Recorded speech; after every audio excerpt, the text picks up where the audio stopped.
ಬಂಟಿ, ಎಲ್ಲರಿಗೂ ನಾಗರ ಪಂಚಮಿ ಹಬ್ಬದ ಶುಭಾಶಯಗಳು ಅಂತ ಹೇಳೋ. ಎಲ್ಲರಿಗೂ ನಾಗರ ಪಂಚಮಿ ಹಬ್ಬದ ಶುಭಾಶಯಗಳು ಅಂತ ಹೇಳ್ತಾ ನಾನು ನನ್ನ ಇವತ್ತಿನ ವ್ಲಾಗ್ ಇಲ್ಲಿಂದ ಸ್ಟಾರ್ಟ್ ಮಾಡ್ತಿದ್ದೀನಿ. ನಾವು ನಮ್ಮನೆ ಪದ್ಧತಿ ಪ್ರಕಾರ ನಾಗರ ಪಂಚಮಿ ಹೇಗೆ ಆಚರಣೆ ಮಾಡಿದ್ವಿ, ಏನೇನು ನಮ್ಮನೆ ಪದ್ಧತಿ ಪ್ರಕಾರ ಮಾಡಿದ್ವಿ ಅಡುಗೆಗಳು ಅಂತ ಈ ಹೋಲ್ ವಿಡಿಯೋದಲ್ಲಿ ನೀವು ನೋಡ್ತಿದ್ದೀರಾ.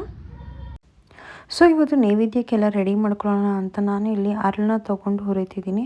ಇದು ನಾರ್ಮಲ್ ಜೋಳ ಅಲ್ಲ, ಇದು ಸ್ಪೆಷಲಾಗಿ ಈ ಥರ ಪಾಪ್ಕಾರ್ನ್ ಮಾಡೋಕ್ಕೆ ಅಂತಲೇ ಸ್ಪೆಷಲ್ ಜೋಳ ಸಿಗುತ್ತೆ. ಆ ಜೋಳ ತೊಗೊಂಡು ನಾನು ಮಾಡ್ತಿದ್ದೀನಿ. ಅದ್ರ ಮೇಲೆ ಒಂದು ಬಟ್ಟೆ ಹಾಕ್ಕೊಂಡು ಈ ಥರ ನಾನು ಹುರಿತಿದ್ದೆ. ಈ ಬಟ್ಟೆ ಯಾಕೆ ಹಾಕ್ತೀವಂದರೆ, ಇಲ್ಲಾಂದರೆ ಈ ಥರ ಎಲ್ಲ ಮೇಲೆ ಹಾರಿಬಿಡುತ್ತೆ, ಅದು ಸಿಡಿಯುತ್ತೆ ಅನ್ನೋದಕ್ಕೋಸ್ಕರ ಈ ಥರ ಹಾಕ್ಕೊಂಡು ಫುಲ್ಲು ಹುರಿತಿದ್ದೆ. ಇದು ಮೇನ್ ಇಂಪಾರ್ಟೆಂಟು ನಾಗರ ಪಂಚಮಿ ಹಬ್ಬಕ್ಕೆ. ಇದು ನೈವೇದ್ಯಕ್ಕೆ ನಾವು ಇಕ್ಕಲೇಬೇಕು. ಸೊ ಅದಕ್ಕೋಸ್ಕರ ನಾನು ಸ್ವಲ್ಪ ಹಾಕ್ಕೊಂಡು ಮಾಡ್ತಿದ್ದೆ. ನಾನು ಯಾವತ್ತೂ ನಂಗೆ ಅಭ್ಯಾಸ ಇಲ್ಲ, ಸೊ ಇವತ್ತೇ ಫಸ್ಟ್ ಟೈಮ್ ಮಾಡ್ತಿದ್ನಲ್ಲ, ಸ್ವಲ್ಪನೇ ತೊಗೊಂಡು ನಾನು ಮಾಡ್ತಿದ್ದೆ. ಸೊ ಫೈನಲಾಗಿ ಈ ಥರ ಬರುತ್ತೆ, ಫುಲ್ಲು ಅದು ಚಟಪಟ ಅಂತ ಹಾಡಿ ಅರ್ಳ್ಕೊಂಡಾದ್ಮೇಲೆ ಈ ಥರ ಬರುತ್ತೆ. ಸೊ ಇದು ಫೈನಲಾಗಿ ಕಂಪ್ಲೀಟ್ ಆಯಿತು. ಸೊ ಬಟ್ಟೆ ಹಾಕಿ ಈ ಥರ ಫ್ರೈ ಮಾಡೋದ್ರಿಂದ ಎಲ್ಲ ಕಡೆ ಸಿಡಿಯಲ್ಲ ಅನ್ನೋದಕ್ಕೋಸ್ಕರ ನಾನು ಈ ಥರ ಮಾಡ್ತಿದ್ದೆ. ಸೊ ಬೆಳಿಗ್ಗೆ ಮನೆ ಕೆಲಸ ಎಲ್ಲ ಮಾಡಿಕೊಂಡು ಅದಾದಮೇಲೆ ನಾನು ತಲೆಯಿಂದ ಸ್ನಾನ ಮಾಡ್ಕೊಂಡು ಫಸ್ಟ್ ನೈವೇದ್ಯಕ್ಕೆಲ್ಲ ರೆಡಿ ಮಾಡ್ತಿದ್ದೆ. ಅದಾದಮೇಲೆ ನಾನು ಸ್ವಲ್ಪ ಬೆಲ್ಲ ಹಾಕಿ, ಬೆಲ್ಲ ಕರಗೋಷ್ಟೇ ನೀರು ತೊಗೊಂಡು ನಾನಿಲ್ಲಿ ಬಿಸಿ ಮಾಡ್ಕೋತಿದ್ದೀನಿ ಅಲ್ಲಿ ಇಟ್ಟು ಉಂಡೆಗೆ. ಇದು ಯಾವುದೇ ರೀತಿ ಪಾಕ, ಒಂದೆಲೆ ಪಾಕ, ಎರಡೆಲೆ ಪಾಕ ಆ ಥರ ಎಲ್ಲ ಏನು ಬೇಕಾಗಿಲ್ಲ. ಬೆಲ್ಲ ಕರಗಬೇಕಷ್ಟೆ, ಬಿಸಿ ಇರಬೇಕು. ಆ ಬಿಸಿ ಇದ್ದಾಗಲೇ ನಾವು ಅರ್ಳಿಟ್ಟು ಹಾಕಿ ಉಂಡೆ ಕಟ್ತೀವಿ. ಸೊ ಇಲ್ಲಿ ಬೆಲ್ಲ ಕರಗಿರೋ ನೀರನ್ನ ನಾನು ಈ ಥರ ಫಿಲ್ಟ್ರ್ ಮಾಡ್ಕೋತಿದ್ದೀನಿ. ಬಿಕಾಸ್ ಬೆಲ್ಲದಲ್ಲಿ ಏನಾದರೂ ಕಸ ಗಿಸ ಏನಾದರೂ ಇದ್ದರೆ ಅಂದ್ಬಿಟ್ಟು ಈ ಥರ ನಾನು ಒಂದು ಸೋಸೋದ್ರಲ್ಲಿ ತೊಗೊಂಡು ಸೋಸ್ತಿದ್ದೀನಿ ಬೆಲ್ಲನ. ಸೊ ಇಲ್ಲಿ ನಾನು ಪೂರ್ತಿ ಬೆಲ್ಲದ ನೀರು ಹಾಕ್ಕೊಂಡಿಲ್ಲ, ನನಗೆ ಅಲ್ಲಿ ಇಟ್ಟು ಕಟ್ಟೋಕ್ಕೆ ಎಷ್ಟು ಬೇಕೋ ಅಷ್ಟೇ ನಾನು ತೊಗೊಂಡಿದ್ದೀನಿ. ನಾನು ತುಂಬ ಅಲ್ಲಿ ಇಟ್ಟು ಉಂಡೆ ಮಾಡೋಕ್ಕೆ ಹೋಗಲಿಲ್ಲ. ಬೆಳಗ್ಗೆನೇ ನಾನು ಮಾಡಬೇಕಿತ್ತು ನಮ್ಮ ಹಸ್ಬೆಂಡು ಆಫೀಸ್ಗೆ ಹೋಗೋಷ್ಟರಲ್ಲಿ ಅಂತ. ನಾನು ಆವಾಗ ನೈವೇದ್ಯಕ್ಕೆ ಎಷ್ಟು ಬೇಕೋ ಅಷ್ಟೇ ತೊಗೊಂಡು ಮಾಡಿದ್ದೀನಿ. ಬಿಕಾಸ್ ತುಂಬ ಮಾಡ್ಕೊಂಡು ಕೂತ್ಕೊಂಡ್ರೆ ಅವ್ರಿಗೂ ಟೈಮ್ ಆಗುತ್ತೆ, ಪೂಜೆ ಲೇಟ್ ಆಗಿಬಿಡುತ್ತೆ ಅಂದ್ಬಿಟ್ಟು ನಾನು ಎಷ್ಟು ಬೇಕೋ ಅಷ್ಟೇ ಮಾಡ್ಕೊಂಡಿದ್ದೀನಿ. ಈ ಬಿಸಿ ಇದ್ದಾಗಲೇ ನಾವು ಈ ಥರ ಅಲ್ಲಿ ಹಿಟ್ಟು ಹಾಕಿ ಕಲಿಸ್ಕೋಬೇಕು. ನಾನು ಸ್ವಲ್ಪನೇ ಹಾಕಿ ಕಲಿಸ್ತಿದ್ದೆ. ನಾವು ಜೋಳದ ಹಿಟ್ಟು ಹೆಂಗೆ ಬಿಸಿನೀರಲ್ಲಿ ಹಾಕಿ ತೊಳ್ಸ್ಕೊಂಡು ಮಾಡ್ತೀವೋ, ಸೊ ಆ ಥರದಲ್ಲಿ ನಾನು ಸ್ವಲ್ಪ ಹಾಕೋತಿದ್ದೆ. ಸೊ ಇದು ಇನ್ನೂ ಎಷ್ಟು ಬೇಕಾಗುತ್ತೆ ಅಂತ ಸ್ವಲ್ಪ ಹಿಟ್ಟು ಹಾಕ್ಕೊಂಡು ಈ ಥರನೇ ಕಲಿಸ್ಕೊತಾ ಹೋಗ್ಬೋದು. ಇದನ್ನು ನಾನು ಇವತ್ತೇ ನಾನು ಫಸ್ಟ್ ಟೈಮ್ ಮಾಡ್ತಿದ್ದೆ. ಬಟ್ ಆದರೆ ಏನೂ ಕಷ್ಟ ಇಲ್ಲ, ಎಲ್ಲ easy. Just step by step follow ಮಾಡ್ಕೋತಾ ಹೋದರೆ ಏನೂ ಕಷ್ಟ ಇಲ್ಲ. ಇದೇ ಇಂಪಾರ್ಟೆಂಟು, ಅರಳು ಮತ್ತು ಈ ಅಳ್ಳಿ ಉಂಡೆ ಮತ್ತು ಕಡಲೆಕಾಳು, ನಾವೇನು ಬೇಯಿಸಿರ್ತೀವಲ್ಲ ಕಡಲೆಕಾಳು, ಇದು ಮೂರು ತುಂಬಾ ಇಂಪಾರ್ಟೆಂಟು. ನಾವು ಏನು ಮಾಡಲಿ, ಏನು ಬೇರೆ ಪದಾರ್ಥ ಮಾಡ್ತೀವೋ ಬಿಡ್ತೀವೋ, ಇದು ಮಾಡೋದು ತುಂಬಾ ಇಂಪಾರ್ಟೆಂಟು. ಇವತ್ತು ನಾಗರ ಪಂಚಮಿ ಆಗಿರೋದ್ರಿಂದ ನಾವು ಯಾವುದೇ ರೀತಿಯಂಥ ಎಣ್ಣೆ ಪದಾರ್ಥವನ್ನು ಕರಿಬಾರ್ದು ಇವತ್ತು ಮತ್ತು ನಾಳೆ. ಸೊ ಫೈನಲಿ ಈ ಥರ ಉಂಡೆ ಹದಕ್ಕೆ ಬಂತು. ಅಥವಾ ಇನ್ನೂ ಸ್ವಲ್ಪ ಹಿಟ್ಟು ಬೇಕಾ ಅಂತ ನಾನು ನೋಡ್ಕೊಂಡು ಮಾಡ್ತಿದ್ದೆ. ಬಿಕಾಸ್ ನನಗೆ ಇದೆಲ್ಲ ಹೊಸ್ತು. ನಾನು ನಮ್ಮ ಕಡೆ ಸೌತಲ್ಲಿ ಯಾರೂ ನಾಗರ ಪಂಚಮಿ ಇಷ್ಟು ಗ್ರ್ಯಾಂಡಾಗಿ ಮಾಡಲ್ಲ. ಸೊ ನಾನು ನಮ್ಮ ಹಸ್ಬೆಂಡ್ ನಾರ್ತ್ ಕರ್ನಾಟಕ ಆಗಿರೋದ್ರಿಂದ ನಾನು ಇದೆಲ್ಲ ಹೊಸದಾಗಿ ನಾನು ಕಲ್ತು ಮಾಡ್ತಿರೋದು. ನನಗೆ ಏನೂ ಇದೆಲ್ಲ ಗೊತ್ತಿರಲಿಲ್ಲ ಫಸ್ಟು. ನಾನೀಗ ಹೋಗ್ತಾ ಒಂದೊಂದೇ ಕಲಿತಾ ಹೋಗ್ತಿದ್ದೀನಿ. ಸೊ ಫೈನಲಾಗಿ ಈ ಥರ ಉಂಡೆ ಬಂತು. ಸೊ ದೇವ್ರ ನೈವೇದ್ಯಕ್ಕೆ ಎಷ್ಟು ಬೇಕೋ ನಾನು ಅಷ್ಟು ಇಲ್ಲಿ ಉಂಡೆ ಕಟ್ಟಿ ನೈವೇದ್ಯಕ್ಕೆ ರೆಡಿ ಮಾಡ್ಕೋತಾ ಇದ್ದೀನಿ. ಇದ್ರ ಜೊತೆಗೆ ನಾನು ಬೇರೆ ಉಂಡೆ ಎಲ್ಲ ಮಾಡ್ಕೊಂಡಿದ್ನಲ್ಲ, ಸೊ ಅದನ್ನು ಇದ್ರ ಜೊತೆಗೆ ಇಕ್ಕಿ ನಾನು ದೇವ್ರ ನೈವೇದ್ಯಕ್ಕೆ ಇಟ್ಕೋತಿದ್ದೆ. ಆ್ಯಕ್ಚುಲಿ ನೆನ್ನೆ ಎಲ್ಲ ನಾನು ಉಂಡೆ ಮಾಡ್ಕೊಂಡಿದ್ದಿದ್ದು ಸ್ವಲ್ಪ ಬೇಗ ಮಾಡ್ಕೋಬೇಕಿತ್ತು. ಬಿಕಾಸ್ ನಾನು ಅಲ್ಲಿ ಹೋಗೋದ್ರಿಂದ ನನಗೆ ಮಾಡ್ಕೊಳಕ್ಕಾಗಲಿಲ್ಲ. ಸೊ ನೆನ್ನೆ ಎಲ್ಲ ಎಲ್ಲ ಬೇರೆ ಉಂಡೆ ಮಾಡ್ಕೊಂಡಿದ್ದೆ. ಸೊ ಅದಕ್ಕೋಸ್ಕರ ಬೆಳಗ್ಗೆ ಬೇಗ 4 ಗಂಟೆಗೆ ಎದ್ದು ದೇವ್ರ ನೈವೇದ್ಯಕ್ಕೆ ರೆಡಿ ಮಾಡ್ಕೊಂಡು ಮನೆ ಕೆಲಸ ಎಲ್ಲ ಕಸ ಗುಡಿಸಿ ಪಾತ್ರೆ ಎಲ್ಲ ತೊಳೆದು ಬೇಗ ನಮ್ಮ ಹಸ್ಬೆಂಡ್ ಹೋಗೋಷ್ಟ್ರಲ್ಲಿ ಮಾಡಿದ್ರೆ ಬೇಗ ಪೂಜೆನೂ ಆಗುತ್ತೆ, ನೈವೇದ್ಯಕ್ಕೂ ಆಗುತ್ತೆ ಅಂತ ನಾನು ಇಲ್ಲೆಲ್ಲ ಕೂತ್ಕೊಂಡು ಬೇಗ ಮಾಡ್ತಿದ್ದೆ. ಸೊ ಅಲ್ಲಿ ನೋಡ್ತಿದ್ದೀರಲ್ಲ ಫ್ರೆಂಡ್ಸ್, ಈ ಥರ ಫೈನಲಾಗಿ ಎಷ್ಟು ಉಂಡೆ ಕಟ್ಟಿದ್ದೀನಿ. ನನ್ನ ಮಗ ಕೂತ್ಕೊಂಡು ನೋಡ್ತಿದ್ದ, ಏನು ಮಾಡ್ತಿದ್ದೆ ಮಮ್ಮಿ ಅಂತ. ನಂಗೆ ಅಷ್ಟು ಪರ್ಫೆಕ್ಟಾಗಿ ಉಂಡೆ ಕಟ್ಟಕ್ಕೆ ಬರೋಲ್ಲ.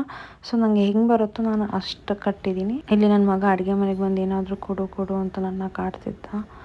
ಸೊ ಒಂದು ಬಾಳೆಹಣ್ಣು ಕೊಟ್ಟು ಸುಮ್ಮನೆ ಮಾಡಿಸಿದ್ದೆ ಅವನ್ನ.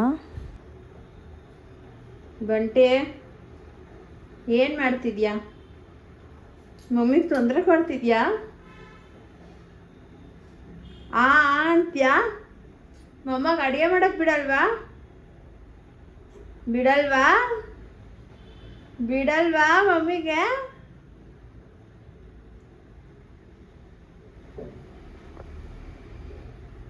ಖುಷಿನಾ ಬಂಟಿ? ಅಡುಗೆ ಮನೆಗೆ ಬಂದಿದ್ದಿ ಖುಷಿನಾ? ಈಗ ಖುಷಿ ಇಲ್ವಾ? ಇನ್ನೂ ಖುಷಿ ಇಲ್ವಾ ನಿಂಗೆ?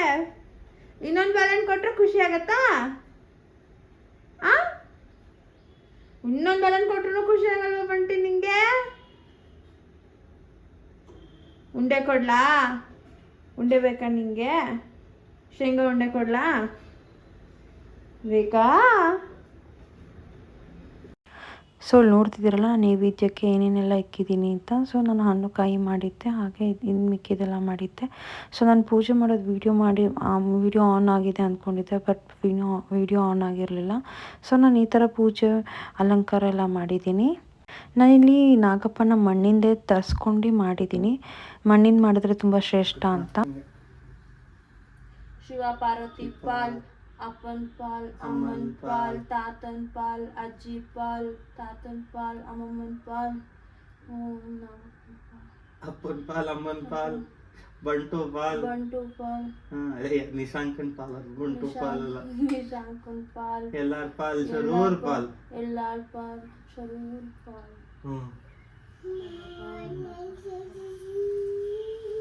ನೀವು ಒಂದ್ಸಲ ಸಪ್ರೇಟಾಗಿ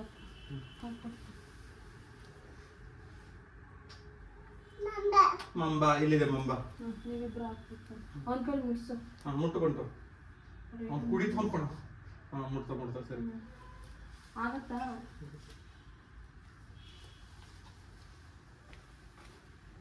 ಶಿವ ಪಾರ್ವತಿ ಪಾಲ್, ತಂದೆ ತಾಯಿ ಪಾಲ್, ಬಂಟು ಪಾಲ್, ಎಲ್ಲಾರ್ ಪಾಲ್, ಶರೂರ್ ಪಾಲ್.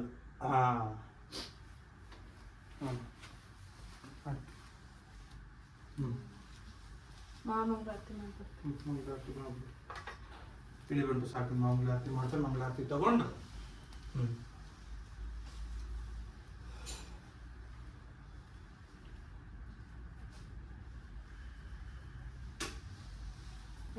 ಹಾಕೋ ಮಂಗಳಾರತಿ ಮಾಡುವಾಗ.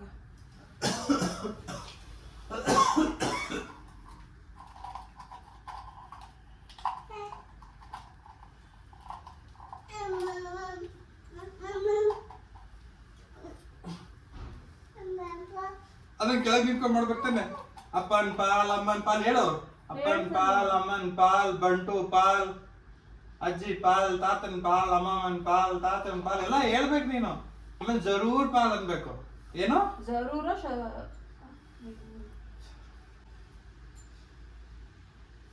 ಪಾಲ್ ಎಲ್ಲ ಒಂದೇ, ಎಲ್ಲರೂ ಪಾಲ್.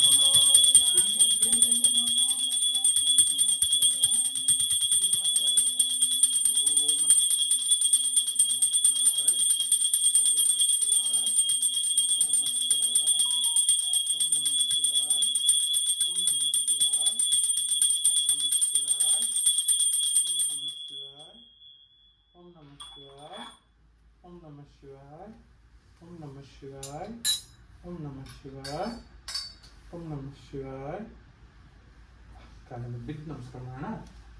ನೋಡಿ ಹಿಂಗೆ ಬೈ ನೋಡಿ, ಹಿಂಗೆ ಮಾಡ್ಬೇಕು. ಚಿಲ್ ಹಿಂಗೆ ಮಾಡಿ ಓಂ ನಮಃ ಶಿವಾಯ.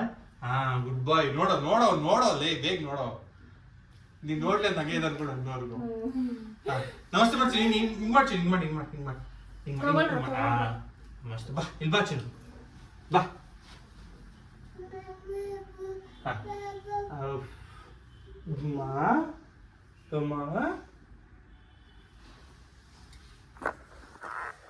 ಬೊಮ್ಮ ಅಡ್ಬಿದ್ ನಮಸ್ಕಾರ ಮಾಡು. ನಮಸ್ಕಾರ ಮಾಡ್ತೀನಿ. ಹಿಂಗೆ ಮಾಡ್ತೀನಿ. ಹಿಂಗೆ ನಮಸ್ಕಾರ ಮಾಡಿ. ಓಂ ನಮಃ ಶಿವಾಯ ಮಾಡು. ಓಂ ನಮಃ ಶಿವ ಅಲ್ಲಿ ಮಾಡು. ಅಲ್ಲಿ ದೇವ್ರಿ ಓಂ ನಮಃ ಶಿವ ಮಾಡು. ಆಯ್ತು. ಅದಾಯ್ತು. ಇಲ್ಲಿ ಬಾ. ಈಗ ಬಾ. ಕೂತು ಮಾಡಿ ನಮಸ್ಕಾರ ಓಂ ನಮಃ ಶಿವಾಯ. ಹಾಂ ಹಾಂ ಸಾಕು. ಓಂ ನಮಃ ಶಿವಾಯ ಬೇಕು ಹಿಂಗೆ ಹಾಂ ಬಾ ಎದ್ದೇಳ ಸಾಕು. ಎದ್ದೇಳ ಕೈ ಮುಗಿ ಚಿನ್ನ ಹಿಂಗೆ ಕೈ ಮುಗಿ ಹಾಂ ಗುಡ್ ಬಾಯ್. ಬಾ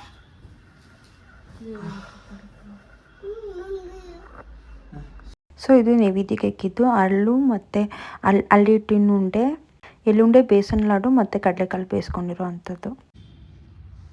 ಈ ವಿಡಿಯೋ ನಿಮ್ಗೆ ಇಷ್ಟ ಆಗಿದೆ ಪ್ಲೀಸ್ ಲೈಕ್ ಶೇರ್ ಸಬ್ಸ್ಕ್ರೈಬ್ ಮಾಡಿ.